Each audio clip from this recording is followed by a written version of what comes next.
Yo, what is up guys? Delboy here, aka Blue Collar Sports TV. Hopefully you guys are doing well. If you're new here, smash that like, hit subscribe, all of that good stuff.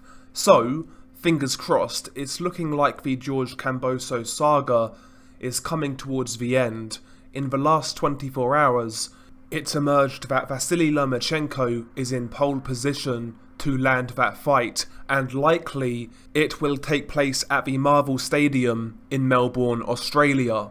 According to a verified account on Twitter by the name of BoxRaw, they're actually reporting that this fight has indeed been agreed, and that there would actually be a rematch clause in this particular fight. So yeah, it looks like we finally have a resolution to the George Kambosos sweepstakes. I know it's only been a couple of months since he's won those titles, but it's just felt like this situation has dragged on, and quite frankly it's become a little tiresome, so I'm happy that we are heading in the right direction, and fingers crossed very soon we will get something in stone that this fight is happening. The only thing I don't like about it, I have to say, is the rematch clause.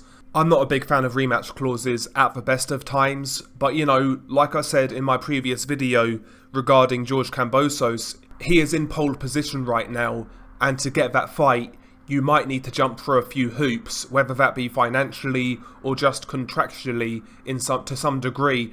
And it appears that Vasyl Lomachenko is doing just that. So yeah, we shall see how this news progresses in the next few days. According to various Twitter accounts, it's also being reported that Lomachenko is taking quite a considerable hit on the money to actually get this fight. And again, that's something I speculated prior when talking about this situation.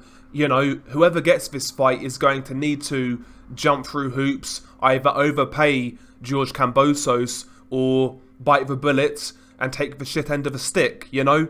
As I said, Kambosos he's in a power position right now, and he's going to flex his muscles, and quite frankly, Lomachenko has been a guy in the past who's been willing to make sacrifices to get certain fights. We saw that, for example, with Teofimo Lopez. So this news doesn't really surprise me, to be honest. Let's be real, if anybody was going to concede certain demands in order to make this fight, it was always going to be Vasyl Lomachenko. So yeah, I mean, I'm satisfied with this fight. Lomachenko, of course, has been operating at the highest level for the longest time now. Freeweight world champion, former unified lightweight champion, coming off two really good performances over Nakatani and Richard Comey. In fact, I think those performances were his best at lightweight, to be honest, and that's when he wasn't fighting for titles. So he would be coming into this fight in really good form. And stylistically, when you merge Lomachenko's style with George Kambosos, I'm pretty certain it's going to make for an entertaining fight. George Kambosos primarily is a front foot fighter. He likes to be active with his lead hand, not just with the jab, but, you know, to obtain lead hand control. He's quite an effective counterpuncher on the front foot, and he's a really crafty fighter, George Kambosos. He's got underrated timing, respectable power. He's a tough dude. He can take some stick.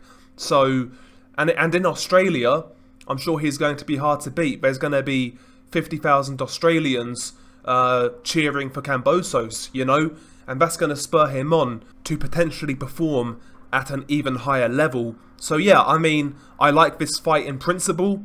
I hope it gets signed. I hope we get a resolution to this whole saga. And yeah, I will look forward to this fight, providing it gets made.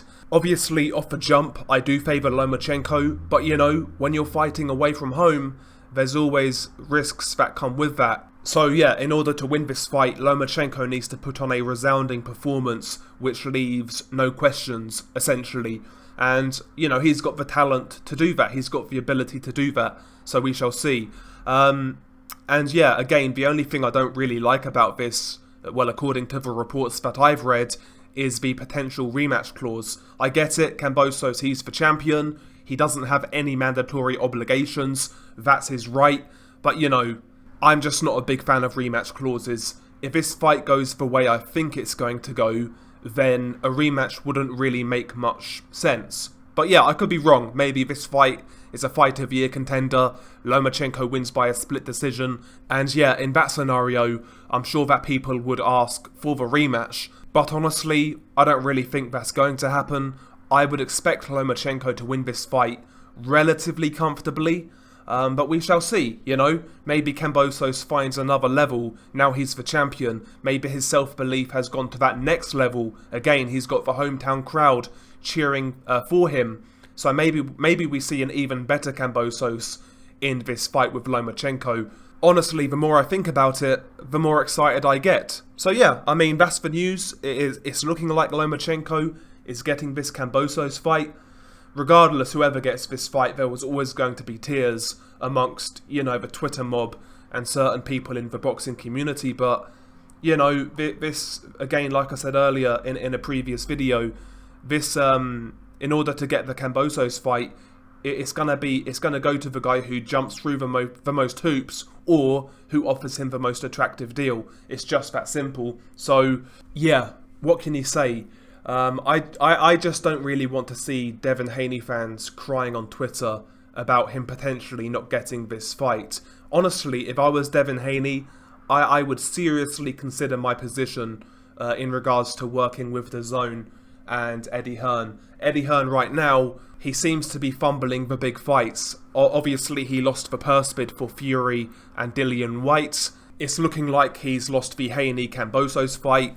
And, you know, even DAZN's deal or potential deal with Canelo Alvarez, if DAZN don't secure that, I think somebody should check on Eddie Hearn, you know?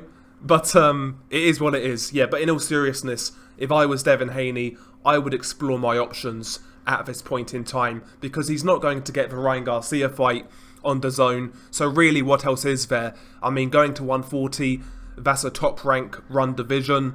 There's nothing really there for him at 140 on DAZN. So yeah, I think Devin Haney should be seriously considering his options right now in regards to his promotional future. But yeah, it's an interesting situation. We shall see. Hopefully we get confirmation in the next few days. And yeah, share your thoughts below. It's been your guy Delboy. Peace.